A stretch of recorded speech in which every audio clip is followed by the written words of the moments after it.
नमस्कार दोस्तों, अब हम रासायनिक समन्वय तथा एकीकरण पाठ का तीसरा भाग पढ़ेंगे। इस वीडियो में हम पढ़ेंगे मानव अंतःस्रावी तंत्र, जिसमें हम पढ़ेंगे वृषण और अंडाशय के बारे में, हृदय, वृक्क और जठर आंत्रिय पथ के हार्मोन और हार्मोन क्रिया की क्रियाविधि। वृषण, नर में उदर गुहा के बाहर वृषण कोश में एक जोड़ी वृषण स्थित होता है। वृषण प्राथमिक लैंगिक अंग के साथ ही अंतःस्रावी ग्रंथि के रूप में भी कार्य करता है।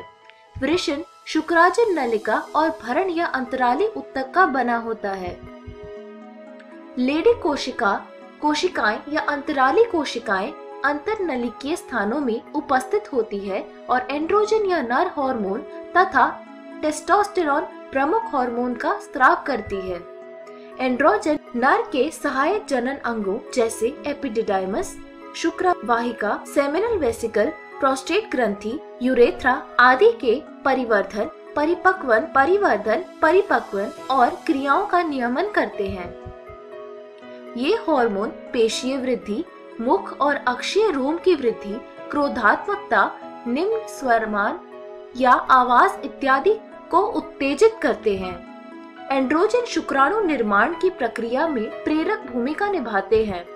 एंड्रोजन केंद्रीय तंत्रिका तंत्र पर कार्य कर नर लैंगिक व्यवहार को प्रभावित करता है। ये हार्मोन प्रोटीन और कार्बोहाइड्रेट उपापचय पर उपापचय प्रभाव डालते हैं। अंडाशय, मादाओं के उदर में अंडाशय एक युग्म होता है।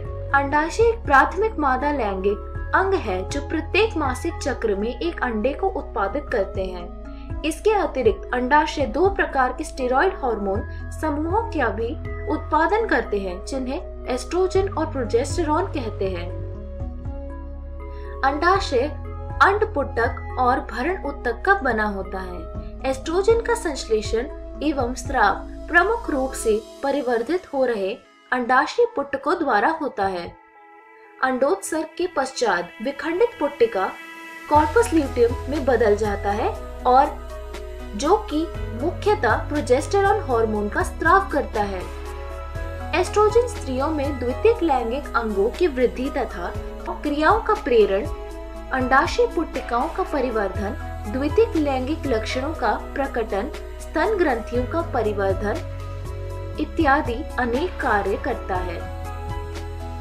एस्ट्रोजन स्त्रियों के लैंगिक व्यवहार का नियामक है। प्रोजेस्टेरॉन प्रसवता में सहायक होते हैं।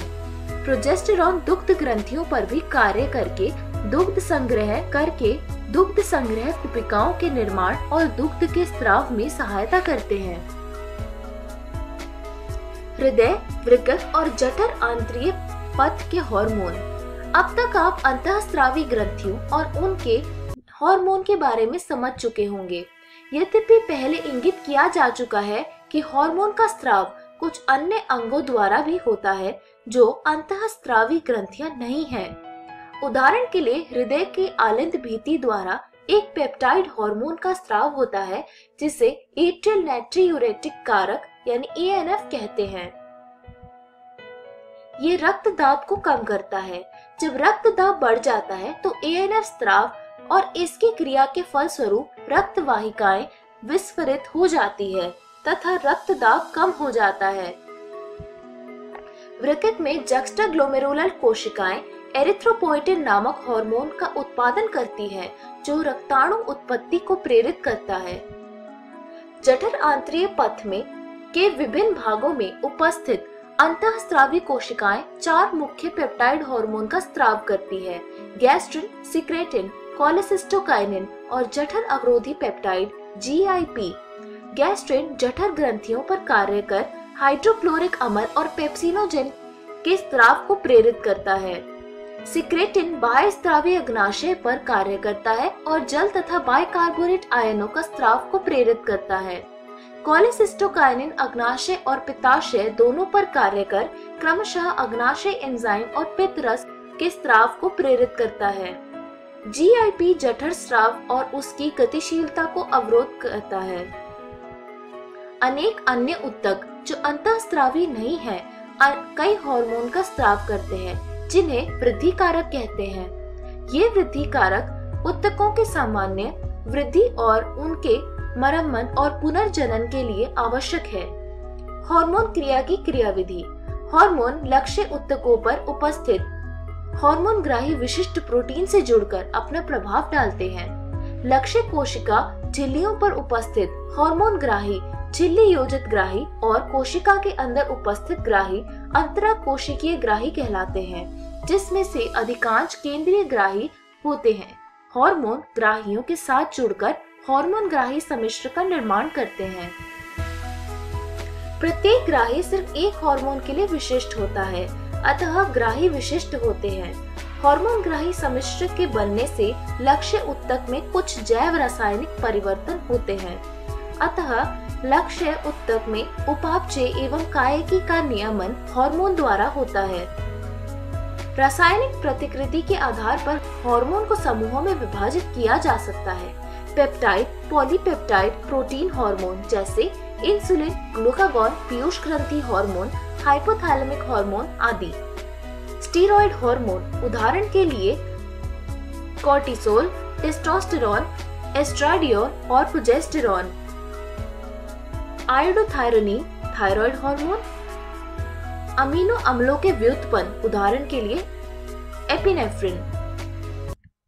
जो हार्मोन झिल्ली योजित ग्राहियों से क्रिया करते हैं वे साधारणतः लक्ष्य कोशिकाओं में प्रवेश नहीं कर पाते, लेकिन द्वितीयक संदेशवाहकों का उत्पादन कर जैसे चक्रीय AMP, IP3, कैल्शियम आयन आदि अंततः कोशिकीय उपापचय का नियमन करते हैं और ये कुछ इस प्रकार की क्रिया होती है। अंतर कोशिकीय ग्राहियों से क्रिया करने वाले हार्मोन जैसे स्टेरॉयड हार्मोन, आयोडोथायरोनिन आदि हार्मोन ग्राही सम्मिश्र एवं जीनोम के पारस्परिक क्रिया से जीन की अभिव्यक्ति अथवा गुणसूत्र क्रिया का नियमन करते हैं।